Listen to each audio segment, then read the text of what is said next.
안녕하세요 여러분. 오늘은 신라의 불교 건축에 대해서 저랑 같이 살펴볼 거예요. 여러분, 전 세계에서 가장 긴 역사를 자랑하는 나라가 어떤 나라인지 아세요? 바로 로마라는 나라예요. 동로마의 역사까지 합하면 1050년의 역사를 자랑해요.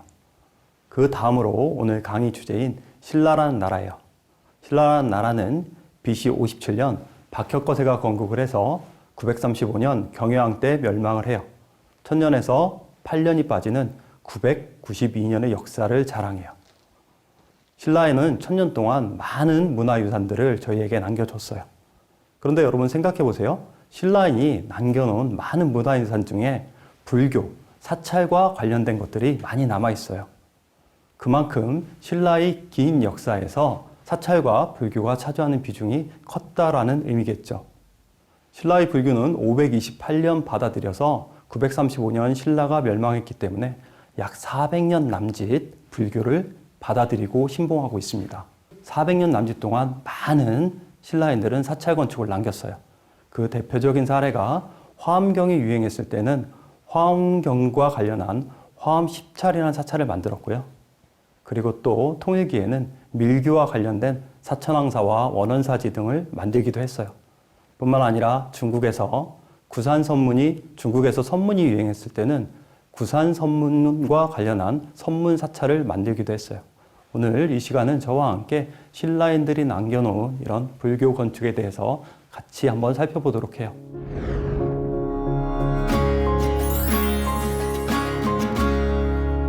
불교 건축을 만들기 위해서는 뭐가 있어야 되죠? 당연히 불교를 받아들여야 되겠죠.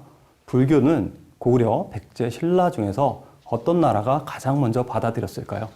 그건 당연히 여러분 잘 알다시피 바로 고구려라는 나라가 불교를 가장 먼저 받아들여요. 고구려는 372년 소수리망 때 불교를 받아들이죠. 불교를 받아들이면 다음에 뭘 해야 될까요? 당연히 사찰을 져야 되죠. 고구려의 역사에서 가장 넓은 영토를 확보한 광개토대왕과 그리고 장수왕 때 많은 사찰들을 건립하게 돼요. 그런데 불행스럽게도 우리는 고구려의 많은 사찰들을 실제로 볼 수가 없어요. 그래서 고구려의 사찰과 관련된 내용들을 우리는 어떻게 알 수 있냐면 일제강점기 때 일본인들이 발굴해 놓은 자료를 통해서 저희는 확인할 수 있어요. 일본인들에 의해서 발굴된 사지는 상오리 사지와 금강 사지라는 사지가 있는데요. 이 사지들을 보면 상오리 사지는 중앙의 탑을 중심으로 왼쪽과 오른쪽에 이렇게 두 개의 금당을 놓는 1탑, 2금당 가람배치라고 이야기를 해요. 이거와는 다르게 금강사지에는 하나의 탑을 중심으로 동서의 탑 금당을 놓고 뒤쪽에 금당을 놓는 1탑 상금당 배치라고 이야기를 해요. 여기서 고구려의 사찰 건축에서 가장 중요한 건 중앙에 탑을 놓는데 그 탑 형태가 팔각형을 띠고 있다는 점이에요. 이 점 반드시 여러분 기억해야 돼요. 자, 다음으로 백제로 한번 가볼까요? 백제는 고구려보다 불교를 12년 늦게 받아들였죠. 384년에 불교를 받아들이고 사찰을 바로 다음에 385년에 당시 수도인 한성에 사찰을 만들어요. 근데 한성은 여러분 잘 알다시피 어디죠? 지금 서울이죠. 그러다 보니까 도시개발이 일찍 이루어졌고 그래서 당시 백제인들이 초창기에 만들어놨던 사찰들은 남아있지 않아요. 실제로 백제인들이 만든 사지들은 바로 공주, 부여 쪽에 많이 남아있는데요. 공주에는 서열사라든지 대통사라든지 이런 사지 흔적들이 있고요. 여러분이 백제 사지 하면 가장 잘 아는 사지들은 바로 부여에 가면 많이 있죠. 부여 시가지에 가면 정림사지 5층 석탑이 있는 정림사라는 백제인의 사찰이 있습니다. 그 정림사지를 보면 가람배치 형태가 어떤 형태를 띠고 있냐면요. 중문을 통해서 들어가면 양쪽에 연못이 있고요. 연못을 통해서 들어가면 가운데 5층으로 된 아주 늘씬한 백제인들이 만들어 놓은 석탑이 있고요. 석탑 뒤쪽으로 금당과 강당을 가지고 있는, 여기서 중요한 포인트는 백제인들은 대체로 하나의 탑과 하나의 금당을 가지고 만든다는 점이죠. 그래서 백제 사찰 가람배치의 특징을 1탑 1금당 형식이라고 우리는 이야기할 수 있어요. 여러분, 백제하면 빼놓을 수 없는 사지가 하나 있죠. 그 사지가 여러분 너무나 잘 알고 있는 바로 익산 미륵사지예요. 미륵사지 하면 우리가 미륵사지를 기억하는 이유는 누구 때문에 기억하죠? 무왕과 바로 선화공주라는, 너무나 잘 알고 있는 무왕과 선화공주의 러브스토리를 알고 계시죠? 이 무왕과 선화공주의 러브스토리는 최근에 익산 미륵사지에서 발견된 자료에 의해서 약간은 이제 수정을 해야 될 필요가 있어요. 일제강점기 때 일본인들이 익산 미륵사지에 있는 석탑을 시멘트를 발라서 이렇게 수리를 해놨는데, 그 시멘트를 발라서 수리를 해놓은 석탑이 지금 보기에는 너무 여러 가지 문제점이 발생을 했어요. 그래서 우리나라에서는 1988년부터 2018년까지 약 20년 동안 익산 미륵사지 석탑을 해체 수리해요. 익산 미륵사지 석탑을 해체 수리하는 과정에서 사리기가 하나 발견되고, 그 사리기 합에 이 익산 미륵사지를 누가 발원했는지에 대한 정확한 기록이 나왔어요. 근데 그 기록을 보니까 뭐라고 나왔냐면, 사택적덕의 따님이 이 익산 미륵사지를 발원했다라는 관련 기록이 나왔어요. 무슨 얘기냐면, 무왕의 왕비가 여러분 잘 알고 계시는 선화공주가 아니라 당시 백제의 유력한 가문이었던 사택적덕 가문의 딸이고 누왕의 왕비가 되는 사람이고요. 그리고 그 사택적덕의 따님이 익산 미륵사지를 만드는데 엄청나게 많은 발언을 하고 재산을 희사한 사람이라는 뜻이에요. 자, 우리가 익산 미륵사지 하면 중요하게 생각해야 될 것들은 기존에 백제에서 가지고 있던 하나의 탑과 하나의 금당을 가지고 있던 이 형식에서 이제 탑이 많아져요. 3개의 탑과 3개의 금당을 가지고 있는 형식으로 바뀌어요. 뭔가 바뀌어지고 있다라는 건 결국은 사람들이 생각이 달라진다라는 의미가 되겠죠. 하나의 탑과 하나의 금당을 만든던 백제 사람들이 3개의 영역성을 가진 익산 미륵사를 만든다는 건 불교 교리적 연관관계가 있어요. 미륵사라는 이름에서 알 수 있듯이 미륵을 표방하기 위해서 이 익산 미륵사지를 만들어요. 여러분, 미륵은 누구죠? 이 땅에 56억 7천만 년 후에 저 위에 도솔천에 계시다가 내려와서 용화수 아래에서 삼해 법회를 통해서 중생들의 모든 깨달음을 얻게 한다라는 서원을 세우신 분이에요. 익산 미륵사지는 미륵 경전과 관련한 3개의 영역성을 가지고 간다라는 점이 중요해요. 자, 익산 미륵사지에서 우리가 또 생각해야 될 것들 중에 하나가 바로 익산 미륵사지의 탑이 있죠. 익산 미륵사지 탑은 돌로 된 동양에서 가장 큰 석탑 중에 하나예요. 여기서 말하는 돌은 우리나라에서 나는 화강암으로 된 돌이라고 이야기를 하고, 특히 익산 지역에서는 질 좋은 화강암이 나는데 그게 바로 황등석이라는 돌이에요. 이 황등석으로 익산 미륵사지 석탑을 어떻게 만들었냐면, 이 익산 미륵사지 석탑을 보면 무슨 생각이 드냐면, 문을 열고 저 탑 안으로 들어가고 싶다라는 생각이 들어요. 그 이유는 다른 이유가 아니라 일반적인 석탑에는 석탑으로 올라가는 계단이 놓여 있지 않지만 익산 미륵사지 석탑은 계단이 놓여 있어요. 왜 익산 미륵사지 석탑에 계단을 놨을까요? 그거는 당연히 익산 미륵사지 석탑이 표방하는 모습이 목탑을 모방해서 만든 탑이기 때문에 계단을 설치하고 있어. 심지어 익산 미륵사지 석탑은 목탑에서 보여지는 건축적 요소가 상당히 잘 남아 있는데요. 그 중에서 바로 계단도 그렇고요. 그리고 목탑은 사람이 들어갈 수 있게 탑을 만들기 때문에 문을 이렇게 만들어 놨거든요. 익산 미륵사지 석탑에는 들어가는 문을 만들어 놓기도 하고요. 그리고 사람이 살기 때문에 창문을 또 이렇게 놓기도 해요. 익산 미륵사지 탑은 돌을 이용해서 이렇게 창문을 만들기도 하고요. 그리고 더욱더 놀라운 사실은 목탑에서는 바깥에서 빗물이라든지 이런 것들을 튀는 걸 방지하기 위해서 나무 기둥 밑에다가 돌로 된 초석을 놓게 돼 있어요. 이건 기능적 측면이 강하거든요. 근데 재밌는 사실은 돌로 만든 석탑인데도 불구하고 미륵사지 석탑에 이 돌로 된 초석을 놓고 돌로 된 기둥을 올리고 있어요.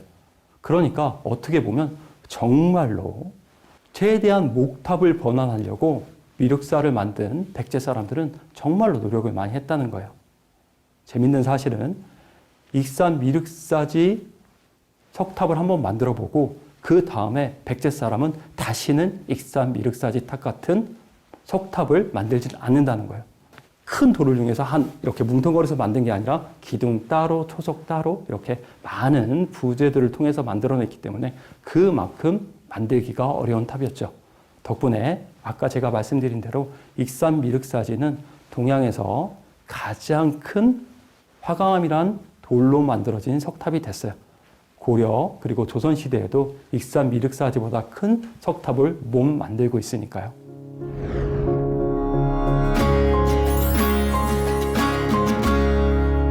다음은 이제 신라로 넘어와 봅시다. 신라는 다른 백제, 고구려보다 불교가 좀 늦게 전파가 되죠. 신라의 불교 공인은 528년이기 때문에 다른 나라보다 약 100년 이상 이렇게 불교를 늦게 전래돼요. 불교를 좀 늦게 공인을 해요. 근데 중요한 거는 신라가 왕실에서는 528년 불교를 공인했기 때문에 조금 늦게 불교를 공인했을지 모르지만 백제와 고구려에 이미 불교가 들어왔기 때문에 신라의 국경 지역에서는 꽤 많은 불교 흔적들이 확인이 돼요. 그중 가장 대표적인 곳이 선산 도리사라는 곳이에요. 옛날 지명도 선산이었고 지금도 선산이라는 곳에 가면 당시 고구려의 승려가 와서 머물렀다는 모래내가라는 집이 있고요. 그리고 더욱더 재밌는 사실은 모래내가에서 고구려의 승려가 와서 머물렀다는 기록, 그리고 당시 율과 경을 강의했다라는 관련 기록이 있을 정도로 상당히 불법을 이렇게 크게 전파를 했어요. 어찌됐든 간에 신라는 공식적으로 528년 불교를 받아들이죠. 신라의 528년 불교 전래 이후에 엄청나게 많은 신라는 사찰들을 만들어내요. 백제의 미륵사지라고 이야기를 하면 신라는 당연히 황룡사가 있겠죠. 경주 시내 한복판에 있는 무려 평수가 12,000평이 넘는 대규모 사찰이었어요. 이 황룡사는 진흥왕이라는 사람이 처음으로 만들어내는데 원래는 사찰을 만들려는 목적이 아니라 궁궐을 짓겠다라는 생각으로 터를 닦아요. 그런데 신라는 진흥왕 이전에 수도를 한 번도 옮긴 적이 없기 때문에 꽤 넓은 동네지만 아주 오랜 시간 동안 사람이 많이 살았어요. 그래서 넓은 공터를 얻기가 좀 어려워서 넓은 공터를 이렇게 좀 찾던 와중에 아마도 황룡사지가 있었던 지역이 어떤 지역이냐면 신라의 지역에서는 이렇게 사방이 다 물로 이루어져 있기 때문에 그 지역이 사방에서 천이 좀 범람을 해서 약간 유지에 가까운 지역이었고 농경지로 활용되었던 지역이에요. 그러다 보니까 그곳에 대규모 토목 사업을 통해서 궁궐을 지으려니까 사람들이 엄청나게 많이 투입되게 되었고 그러다 보면 자연스럽게 공사를 하다 보면 신라 사람들은 좋아할까요? 안 좋아할까요? 만약에 거기에 신라 사람들이 좋아하는 운동시설이라든지 아니면 극장 같은 걸 줘줬으면 좋아할 수 있겠지만 실제로 왕성을 짓는 건 결국은 진흥왕 혼자 좋다는 얘기가 되겠죠. 그래서 신라 사람들이 상당히 많이 원성을 사게 되고 그래서 진흥왕이 고민에 빠지게 돼요. 과연 끝까지 궁궐을 지어야 될 건지 아니면 뭔가 다른 방법이 없을까라고 고민을 하게 되는데요. 그 고민하는 와중에 아마 사찰로 전환하는 게 좀 어떻겠느냐라는 의견을 받아들여서 야, 그러면 사찰로 우리가 좀 이 공간을 탈바꿈해야 되겠다라고 생각을 해요. 근데 여기서 중요한 포인트는 그 문제를 좀 극복하기 위해서 여기서 하나 재밌는 사실을 추가하죠. 그게 바로 여러분 너무나 잘 알고 있는 황룡이 나타나서 궁궐을 사찰로 바꿨다라고 이야기를 하고 그에 따라서 제목을 황룡사라고 이야기를 하는 거예요. 자, 그러면 황룡사에는 실제로 진흥왕이 공사를 했던 왕실터가 있을까요? 없을까요? 최근 경주에서 발굴 자료를 통해서 정말로 진흥왕이 왕실을 굽기 위한 대규모 토목 사업을 벌였다는 절터의 흔적이 확인됐어요. 자, 황룡사 하면 또 우리가 생각해야 될 게 뭐가 있냐면 황룡사의 대표적인 특징은 당연히 황룡사도 중앙에 있는 9층 목탑이죠. 9층 목탑을 어느 때 세웠는지는 잘 알고 계실 거예요. 바로 선덕여왕 때 황룡사 9층 목탑을 세우게 되죠. 황룡사 9층 목탑은 선덕여왕이 세우고 싶어 세운 게 아니라 자장 스님이라는 사람의 건의를 받아서 황룡사의 9층 목탑을 세우게 됩니다. 이거와 관련한 아주 유명한 스토리가 있죠. 자장 스님이 중국으로 유학을 갔는데요. 어느 날 태화지라는 못을 이렇게 거니고 있을 때 한 신인이 나타나서 자장 스님에게 이야기를 합니다. 스님은 무슨 걱정을 가지고 있냐라고 이야기를 하니까요. 태화지에서 나타난 신인의 말을 듣고 자장 스님이 저희 신라가 너무 주변에 있는 나라들한테 괴롭힘을 많이 당해서 걱정입니다 라고 이야기를 해요. 그 얘기를 듣고 신이 말하기를 너희 나라에 돌아가서 큰 탑을 좀 하나 만들면 주변에 있는 9개 나라가 복속할 거라고 이야기를 해요. 근데 재밌는 사실은 이 자장의 건의로 만들어지는 이 황룡사 9층 목탑의 주변에 9개 나라에 어떤 나라가 있냐면 고구려, 백제를 포함해서 심지어 바다 건너 탐나라는 나라까지 신라를 하찮게 보고 있다는 거예요. 당시 신라가 얼마만큼 주변의 나라에게 많은 괴롭힘을 당했는지 알 수 있는 대목이지요. 어찌됐든 간에 자장이 당나라에서 귀국을 하고 돌아와서 선덕여왕에 건의를 해요. 황룡사라는 곳에 9층 목탑을 만들면 주변에 9개 나라가 복속한다라고 이야기를 해요. 그 말을 듣고 당연히 선덕여왕은 그러면 당연히 탑을 져야지라고 이야기를 하고 탑을 짓게 되는데 문제는 황룡사라는 사찰이 너무 크기 때문에 그리고 9층 목탑을 한 번도 신라에서는 만들어 본 적이 없어요. 그래서 회의를 통해서 왕이셔, 신라 사람들은 9층 목탑을 실제로 지을 수가 없습니다. 이웃나라 백제의 장인을 좀 초빙을 해서 이렇게 지어야 된다라고 이야기를 해요. 그 말을 듣고 백제의 장인 아비지를 초빙해서 황룡사 탑을 만들기 위해서 노력을 하죠. 아비지가 백제에 와서 이제 황룡사 탑을 이렇게 만들면서 설계도도 그리고 여러 가지 작업을 하겠죠. 그리고 그 작업이 끝나서 실제로 황룡사 탑을 만들려고 하니까 과연 이 탑을 만들어서 우리나라가 망하게 해야 되는가를 고민을 하게 되는데요. 물론 역사적인 기록에 의하면 갑자기 신이 나타나서 황룡사 구축을 만들고 갔기 때문에 아비지가 이 황룡사 구축탑을 만들 수밖에 없다라고 이야기를 하지만 한편으로 생각해 보면 아비지의 정무적 감각이 정말 뛰어나지 않았나라는 생각이 들어요. 아마도 아비지는 백제가 멸망한다라는 사실을 알았기 때문에 신라에서 이렇게 황룡사 구축 목탑을 멋지게 만들어줬을 수도 있겠다라는 생각을 저는 하고 있는데 여러분 생각은 어떨지 잘 모르겠어요. 어찌됐든 간에 황룡사 구축 목탑은 실제로 정말로 큰 탑이에요. 그 높이가 얼마냐면 역사적 기록에 225자의 높이라고 이야기를 해요. 신라 사람들은 삼국통일 이전까지만 하더라도 고구려의 척을 받아들여서 고구려 척인 한자에 35cm 척도를 사용했어요. 그러니까 황룡사 9층 목탑을 만들 때는 무려 225자 곱하기 35cm를 하면 높이가 68m에서 80m의 대탑이 되는 거예요. 높이 68m에서 80m 대탑은 정말 엄청나게 높은 높이죠. 아파트 거의 30층 높이고요. 실제로 여러분 경주에 가보시면 경주 엑스포 공원이 있고 엑스포 공원에 황룡사 9층 목탑의 실제 높이에 맞는 라운지를 하나 만들어 놨거든요. 그 라운지에 가서 경주 보문단지 시내를 내려다보면 정말 경주 보문단지가 한눈에 다 들어올 정도로 정말 높은 곳에 위치하고 있어요. 자, 중요한 건 여기서 신라에서 9층 탑을 만든다라는 의미예요. 이 9층이라는 의미는 뭐냐면 우리가 실제로 탑은 여러분 잘 알다시피 3층으로 만드는 탑도 있고 5층, 7층, 9층 대부분 홀수의 탑을 만들어요. 특히 홀수이층으로 만드는 이유는 다른 이유가 아니라 중국에서 인도에서 불교를 받아들였는데 이미 인도에서도 이렇게 홀수의 탑을 이용해서 탑을 만들었다라는 관련 경전 내용을 그대로 따르고 있고요. 이 각각의 층수 중에서 가장 중요한 건 바로 9층이라는 의미예요. 9층이라는 의미는 어떤 의미냐면 자장법사가 황룡사 9층 목탑을 만들 때 태화사 신인에게 들었듯이 주변에 9개 나라를 복속시켰다라는 의미, 바로 호국과 관련된 의미를 담고 있어요.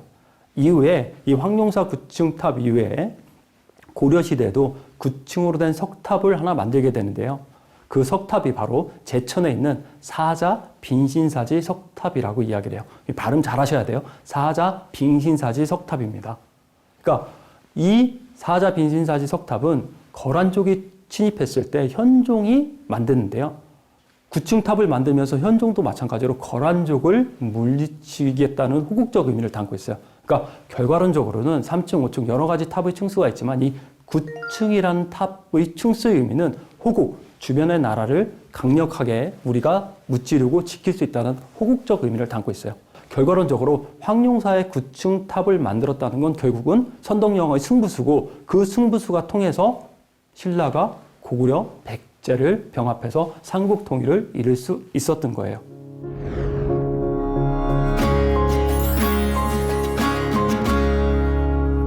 신라의 사찰 건축에서는 가장 중요한 인물이 삼국 통일을 전후한 시점에서 등장하는데 그 세 명의 인물 중에 하나가 바로 의상, 원효, 자장 이 세 명이에요.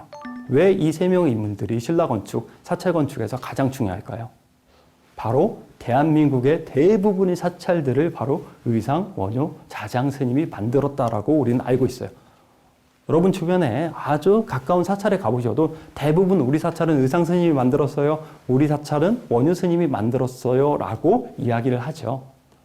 그만큼 신라의 사찰 건축을 전국적으로 확산시키는데 가장 중요한 역할을 한 분이 바로 이 의상, 원효, 자장 스님이에요. 이 세 분들이 만들어 놓은 대표적인 사찰 몇 가지만 좀 살펴보도록 할게요. 첫 번째 원효 스님에 대한 얘기들을 좀 한번 해볼게요. 원효 스님은 잘 알고 계시죠? 문제를 하나 내볼까요? 원효 스님의 아들 이름이 설총이에요. 그러면 원효 스님은 성이 뭘까요? 대부분 원효 스님이 설씨라는 걸 잘 몰라요. 분명히 아들이 설총인데도 불구하고요. 어찌됐든 간에 원효 스님은 신라의 당시까지 대부분의 스님들은 왕실 출신이었고 귀족 출신이었던 데 반해서 계급이 좀 낮았을 가능성이 높아요. 그리고 신라 왕경 출신도 아니고 경산이라는 곳에서 태어났어요.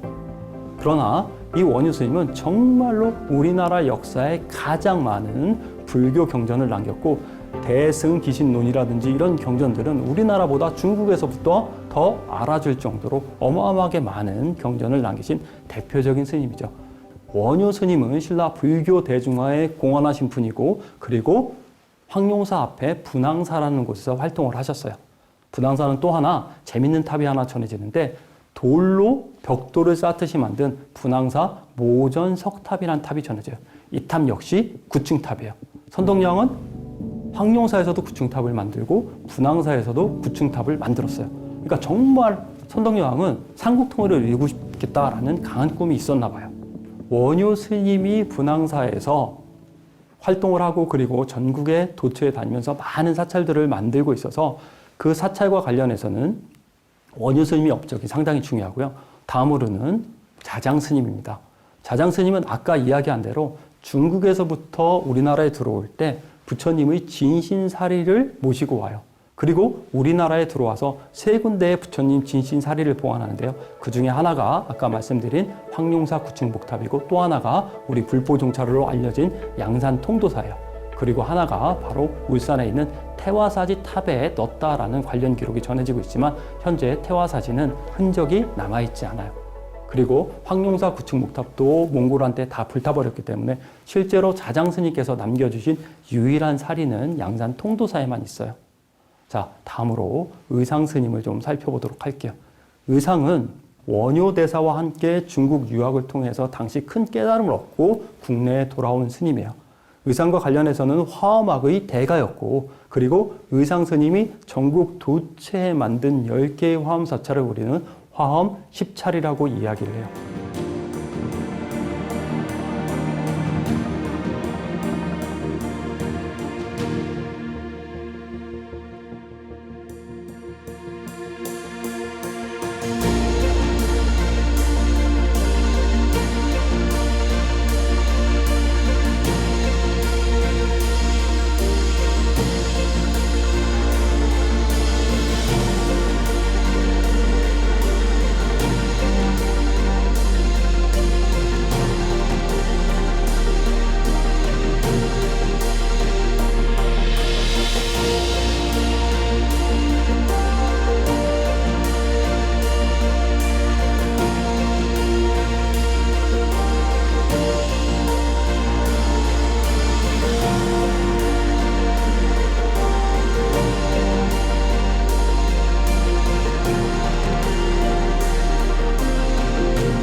근데 실제로 의상스님이 전국에 많은 사찰을 만든 건 사실이지만 10개의 사찰들을 다 만들지는 않았어요.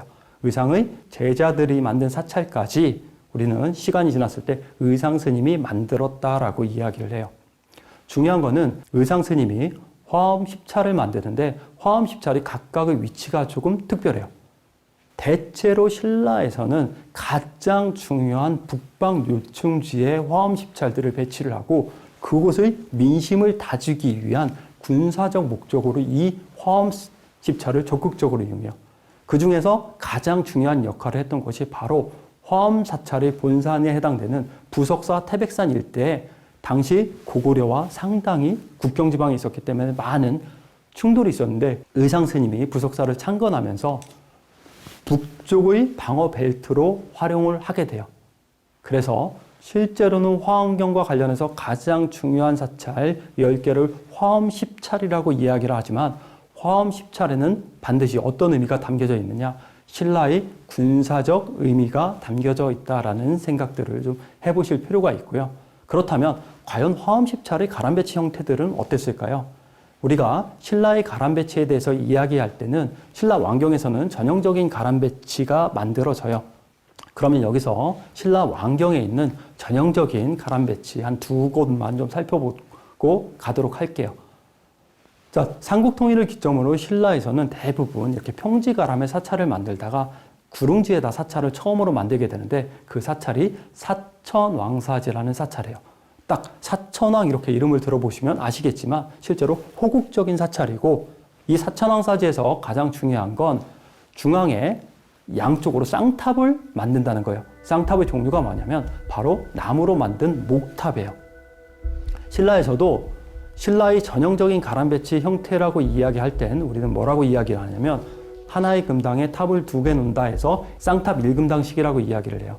그러면 대부분 신라의 쌍탑들은 경주 시가지에서 만들어지고 그리고 쌍탑을 만드는 사찰, 특히 경주의 낭산을 중심으로 사천왕사지 그리고 앞에 망덕사지 그리고 난 다음에 망덕사지 옆쪽으로 사천왕사지와 중간 정도에 보문리사지라는 사지가 있는데 이곳 세 곳이 신라의 대표적인 쌍탑 가람 사찰이고 다 목탑으로 만들어요. 그렇다면 여러분, 신라 사람들이 탑을 만들 때 쌍탑을 나무로만 만들었을까요? 그렇진 않죠. 돌로도 만들었겠죠. 그래서 신라에서 최초로 돌로 된 쌍탑을 만드는 사찰이 가문사지라는 사찰이에요. 이 가문사지는 어디에 위치하고 있냐면 신라 왕경에서 조금 떨어진 차를 타고 한 40분 정도 가면 대왕암이라는 곳이 있고 동해바다변에요. 그 대왕암변에 위치하고 있어요. 이 가문사지는 누가 만들었냐면 실제로 문무왕 때 동해바다 건너 있는 왜구를 못 무찌르고 당신이 돌아가심을 정말 안타깝게 여기고 결국은 돌아가시게 돼요. 죽을 때 문무왕이 뭐라고 유언을 하냐면 내가 동해바다 건너 저 왜구를 못 지르고 죽는 것이 한이니까 내가 죽어서도 바다의 용이 돼서 동해바다 건너 왜구를 못 지르겠다라는 유언을 남기고 돌아가시게 돼요. 그래서 바로 그 동해바다 편에 가문사라는 사찰을 만들게 되는데 사찰 이름에서 알 수 있다시 문무왕이 돌아가시고 난 다음에 신문왕, 그의 아들인 신문왕이 만들어요.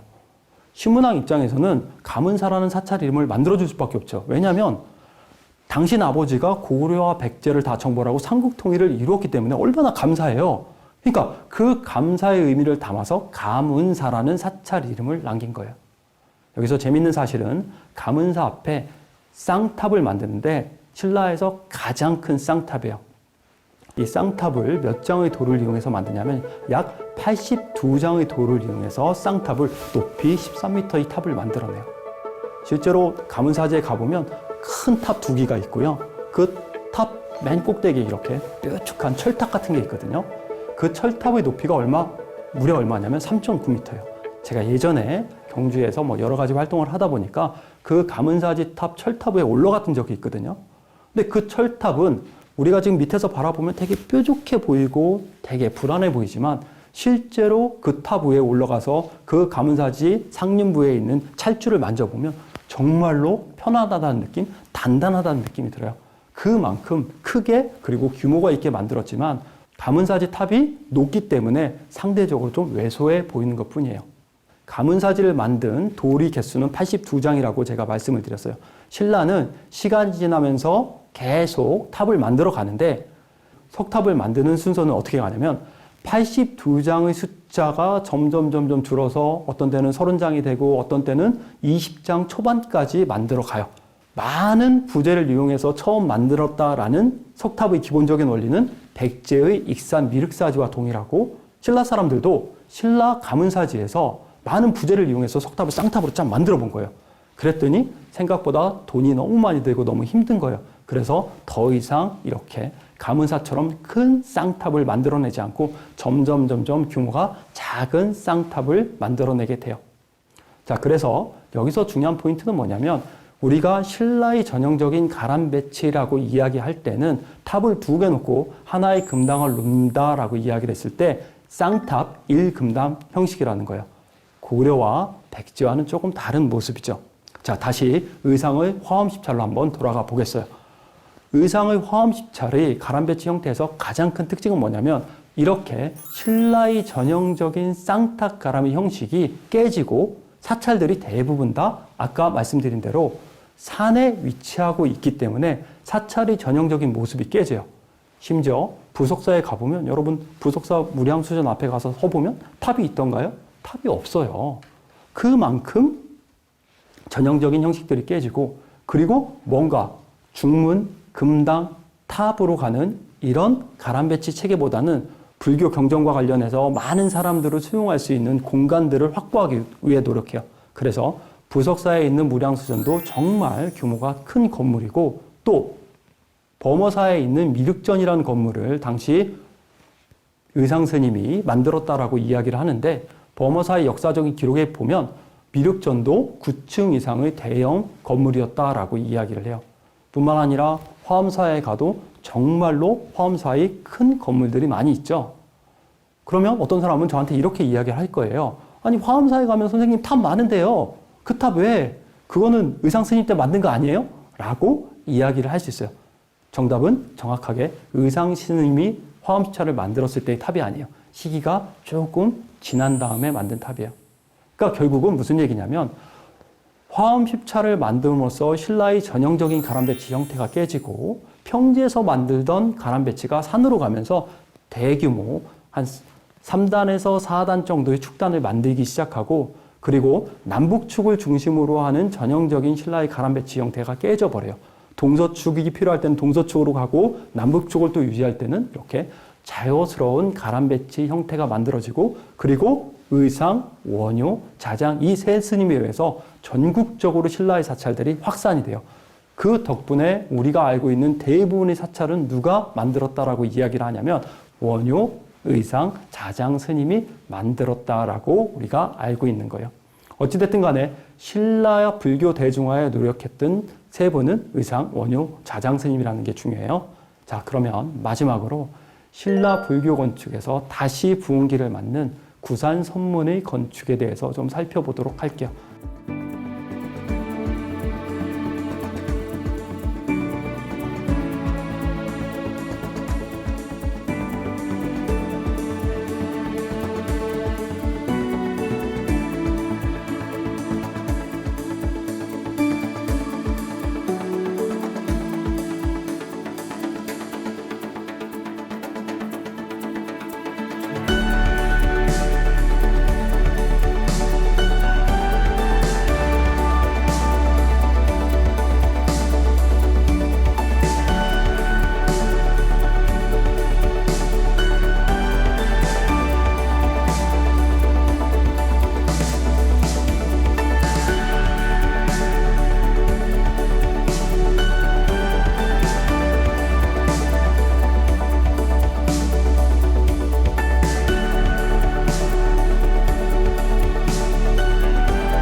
구산선문은 잘 알고 계시죠?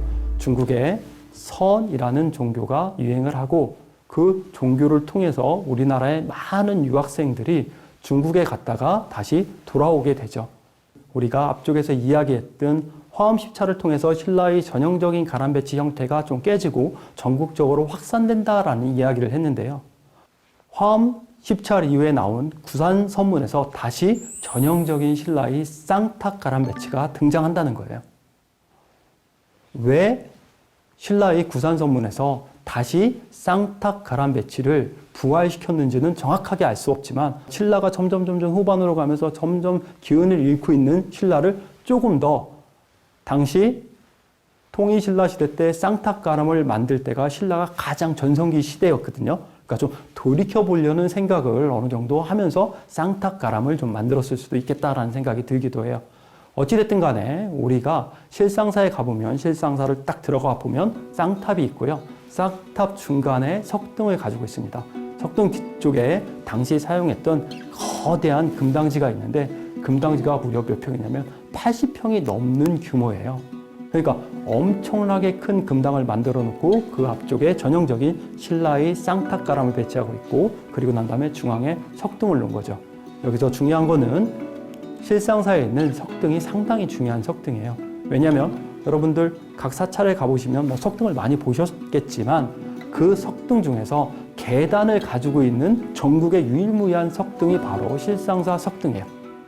실상사의 석등은 고북정 석등이라고 해서 석등 자체가 크고 좁고 화려하기도 하지만 계단이 있다는 게 특징적이고요. 또 실상사 쌍탑은 전형적인 통일신라 시대 말기의 쌍탑이면서 탑이 원형의 모습을 그대로 유지하고 있다는 사실이에요.